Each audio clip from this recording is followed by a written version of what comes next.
اعوذ باللہ من الشیطان الرجیم، بسم اللہ الرحمن الرحیم، الحمد للہ رب العالمین، صدق اللہ العظیم۔ آج ہم اس سبق کے اندر انشاءاللہ بسم اللہ کے 7 خواص بیان کریں گے۔ حدیث میں آتا ہے آپ صلی اللہ علیہ وسلم نے ارشاد فرمایا، جو بندہ صبح کے وقت اور شام کے وقت 3 دفعہ بسم اللہ الرحمن الرحیم پڑھ لیتا ہے تو کوئی چیز اس دن اس کو نقصان نہیں پہنچا سکتی۔ دوسری حدیث آپ صلی اللہ علیہ وسلم نے ارشاد فرمایا، جو بندہ بسم اللہ الذی لا یضر مع اسمہ شیء فی الارض ولا فی السماء وہو السمیع العلیم، یہ دعا صبح و شام 3 دفعہ پڑھ لے گا تو کوئی چیز اس کو نقصان نہیں پہنچا سکتی۔ اس کے بعد ایک واقعہ آتا ہے، حضرت ابو دردہ رضی اللہ تعالی عنہ کی باندی نے کہا، حضرت آپ بتائیں کہ آپ کیا ہیں، جن ہیں، انسان ہیں، یا کس مخلوق سے آپ کا تعلق ہے؟ حضرت ابو دردہ رضی اللہ تعالی عنہ نے فرمایا کہ میں تو انسان ہی ہوں۔ تو اس نے کہا، کیا وجہ ہے کہ میں 40 دن سے مسلسل آپ کو زہر دے رہی ہوں، آپ کو کچھ بھی نہیں ہوتا؟ تو حضرت نے فرمایا، میں جو بھی چیز کھاتا ہوں یا جو بھی چیز پیتا ہوں، پہلے بسم اللہ الذی لا یضر مع اسمہ شیء فی الارض ولا فی السماء وہو السمیع العلیم پڑھ لیتا ہوں۔ نبی کا فرمان ہے کہ جب تم یہ پڑھ لو گے تو تمہیں کوئی چیز نقصان نہیں پہنچا سکتی، اس وجہ سے وہ کھانا مجھے نقصان نہیں پہنچاتا۔ اسی طرح حضرت خالد بن ولید رضی اللہ تعالی عنہ کے متعلق آتا ہے کہ ان سے کفار نے کہا کہ اگر آپ کا دین حق ہے تو ہم آپ کو زہر دیتے ہیں، آپ پی کر دکھائیں، اگر آپ زندہ رہ گئے تو ہم مان لیں گے۔ وہ زہر ایسا ہے کہ اگر تلوار پر ذرہ برابر بھی لگا کر کسی کو دے دیا جائے تو وہ انسان فوراً وہیں ہلاک ہو جاتا ہے، اگر آپ بچ گئے تو ہم مان لیں گے واقعتاً آپ سچے ہیں۔ تو حضرت خالد بن ولید رضی اللہ تعالی عنہ نے وہ زہر کی شیشی بسم اللہ الذی لا یضر مع اسمہ شیء فی الارض ولا فی السماء وہو السمیع العلیم کہہ کر پی لی تو ان کو کچھ بھی نہ ہوا۔ یہ ہے بسم اللہ کے خواص۔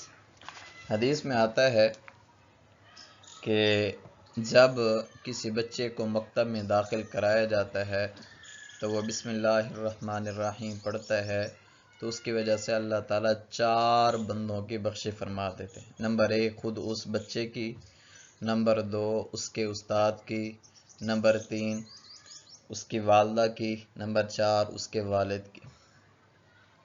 حضرت انس رضی اللہ تعالیٰ عنہ سے روایت ہے، وہ فرماتے ہیں آپ صلی اللہ علیہ وسلم نے فرمایا، من کاتب بسم اللہ تعظیما للہ غفر اللہ لہ، جو بندہ کتابت کے وقت یعنی لکھتے وقت اللہ کا نام لکھتا ہے اللہ کی تعظیم کرنے کے لیے، تو اللہ تعالیٰ اس کے پچھلے سارے گناہوں کو معاف فرما دیتے ہیں۔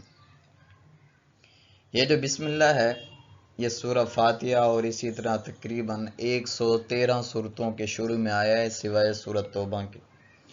سورۃ توبہ کے اندر سورۃ توبہ کے شروع میں اس وجہ سے نہیں آیا کیونکہ اس میں اللہ تعالیٰ نے کفار سے، مشرکین مکہ سے قتال کرنے کا حکم دیا، اور بسم اللہ میں رحمت بہت زیادہ ہے اور قتال یہ رحمت کے منافی ہے، اس وجہ سے وہاں پر سورۃ توبہ کے شروع میں بسم اللہ نہیں لکھی جاتی، وگرنہ ہر سورت کے شروع میں بسم اللہ لکھی جاتی ہے۔ حدیث میں آتا ہے آپ صلی اللہ علیہ وسلم نے ارشاد فرمایا، کل امر ذی بال لم یبدأ بسم اللہ فہو اقطع، کہ ہر ذیشان کام، ہر عظمت والا کام جس کی ابتدا بسم اللہ سے نہ کی جائے وہ بے برکت ہوتا ہے۔ حدیث میں آتا ہے آپ صلی اللہ علیہ وسلم نے ارشاد فرمایا، جب تم باہر نکلو تو یوں دعا کیا کرو، بسم اللہ توکلت علی اللہ لا حول ولا قوت الا باللہ۔ جب کھانا کھاؤ تو یوں دعا کیا کرو، بسم اللہ و برکت اللہ۔ جب ذبح کرو تو یوں کہا کرو، بسم اللہ واللہ اکبر۔ اسی طرح جب تم دروازہ بند کرو تو بسم اللہ کہہ کر دروازہ بند کرو۔ برتن کو ڈھانکو تو بسم اللہ کہہ کر ڈھانکو۔ سواری پر سوار ہو تو بسم اللہ کہہ کر سواری پر سوار ہو۔ تھوڑا سا اختلاف بھی سن لیں کہ آیا کہ بسم اللہ سورہ فاتحہ کا جز ہے یا نہیں ہے، یا قرآن کے مستقل آیت ہے یا نہیں۔ امام مالک رحمۃ اللہ علیہ فرماتے ہیں کہ بسم اللہ نہ کسی سورت کا جز ہے، نہ سورہ فاتحہ کا جز ہے، نہ ہی قرآن پاک کی یعنی سورۃ النمل میں جو آیت ہے انہ من سلیمان و انہ بسم اللہ الرحمن الرحیم، اس کے علاوہ یہ قرآن پاک کی کوئی بھی آیت نہیں ہے۔ وہ کہتے ہیں کہ یہ وہی آیت یہ قرآن پاک کی ہر سورت کے شروع میں رکھ دی گئی ہے۔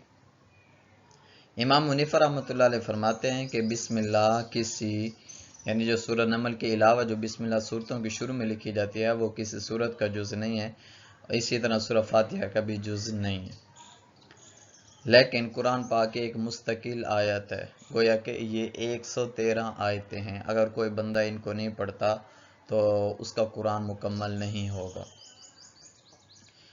امام شافعی رحمۃ اللہ علیہ فرماتے ہیں کہ بسم اللہ سورہ فاتحہ کا جز ہے اور سورہ فاتحہ کی پہلی آیت ہے، اور یہ قرآن پاک کی ہر سورت کا جز ہے۔ جن صورتوں کو شروع میں بسم اللہ لکھی ہوئی ہے یہ ان صورتوں کا جز ہے۔ بسم اللہ الرحمن الرحیم یہ مستقل آیت ہے اور یہ 113 آیتیں ہیں۔ یعنی مثال کے طور پر سورۃ البقرہ کے شروع میں جو بسم اللہ لکھی ہوئی ہے یہ اب سورہ بقرہ کا جز ہے۔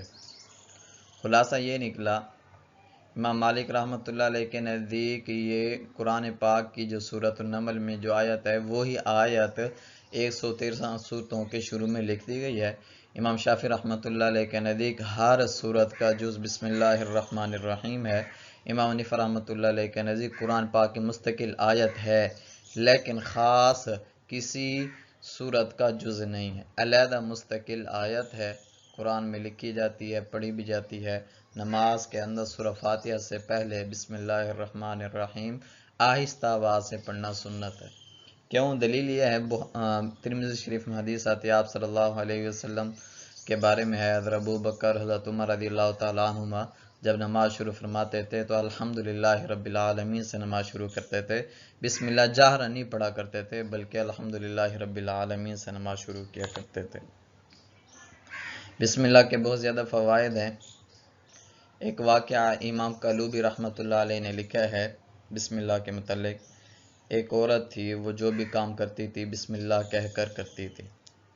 اس کا جو خاوند تھا وہ یہ چاہتا تھا کہ میں اس کو کسی نہ کسی بہانے اس کو ماروں، اس کی پٹائی کروں۔ ایک دفعہ اس نے تھیلی دی جس کے اندر بہت زیادہ پیسے تھے، سکے، تو اس نے کہا اس کو رکھ دو، میں کچھ دنوں کے بعد آپ سے لے لوں گا۔ اس نے بسم اللہ کہہ کر رکھ دی۔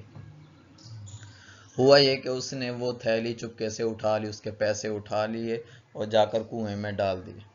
کچھ دنوں کے بعد جب اس نے اپنی بیوی سے کہا کہ وہ پیسوں کی تھیلی لاؤ، جب وہ لینے گئی تو وہ پیسوں کی تھیلی خود بخود لے کر آ گئی۔ وہ دیکھ کر حیران ہوا، کیوں؟ اللہ تعالیٰ نے حضرت جبرائیل علیہ السلام کو حکم دیا کہ جا کر اس تھیلی کے اندر پیسے رکھ دو، کیونکہ میری بندی نے بسم اللہ پڑھا تھا، میں یہ نہیں چاہتا کہ بسم اللہ پڑھنے کے بعد بھی اس کو شرمندگی ہو۔ گویا کہ آپ صلی اللہ علیہ وسلم کا جو فرمان ہے کل امر ذی بال لم یبدأ بسم اللہ فہو اخطأ، یہ بالکل سچا ہے، برحق ہے۔ حضرت علی رضی اللہ تعالی عنہ کا فرمان ہے، وہ فرماتے ہیں جو کچھ پہلی 3 کتابوں میں تورات، زبور، انجیل میں نازل کیا گیا وہ سارا کچھ اللہ تعالی نے قرآن پاک میں اتار دیا، اور جو قرآن پاک میں اتار دیا وہ سب کچھ سورۃ البقرہ میں اللہ نے نازل کر دیا۔ جو کچھ سارا سورۃ البقرہ میں ہے وہ سب کچھ سورۃ الفاتحہ میں ہے، جو کچھ سورۃ الفاتحہ میں ہے وہ سب کچھ بسم اللہ الرحمن الرحیم میں ہے۔ حتیٰ کہ علماء نے یہ نقطہ لکھا ہے، وہ فرماتے ہیں کہ بسم اللہ الرحمن الرحیم میں جو سب کچھ ہے، یعنی ہر چیز کا جو خلاصہ ہے تمام آسمانی کتابوں کا، قرآن کا، سورہ فاتحہ کا، سورہ بقرہ کا جو خلاصہ ہے وہ بسم اللہ کے اندر ہے۔ اسی طرح بسم اللہ کا جو خلاصہ ہے، نچوڑ ہے، وہ ہے با۔ با یہ وصل کے لیے آتے، تو با کا مطلب یہ ہوا کہ جو بندہ قرآن کی تعلیمات، اسی طرح چاروں کتابوں کی تعلیمات یہ ہیں کہ جو بندہ اللہ تعالیٰ سے جڑ جائے گا وہ کامیاب ہو جائے گا۔ با جڑنے کا معنی دیتی ہے، با مصاحبت کا معنی دیتی ہے، با رفاقت کا معنی دیتی ہے، جس سے یہ سمجھ میں آتا ہے کہ جو بندہ یعنی جو نبی کی بات مانے گا، قرآن کی بات مانے گا، اللہ تعالیٰ سے جڑ جائے گا، وہ بندہ کامیاب ہو جائے گا۔ گویا کہ قرآن کی جتنی بھی یعنی آیتیں ہیں وہ سب اس بات پر بندے کو ابھارتی ہیں کہ وہ اللہ تعالیٰ سے اپنا تعلق جوڑ لے تو وہ کامیاب ہو جائے گا۔ جو کچھ کہا سنا، اللہ تعالیٰ اس پر عمل کرنے کی توفیق دے۔ السلام علیکم ورحمۃ اللہ وبرکاتہ۔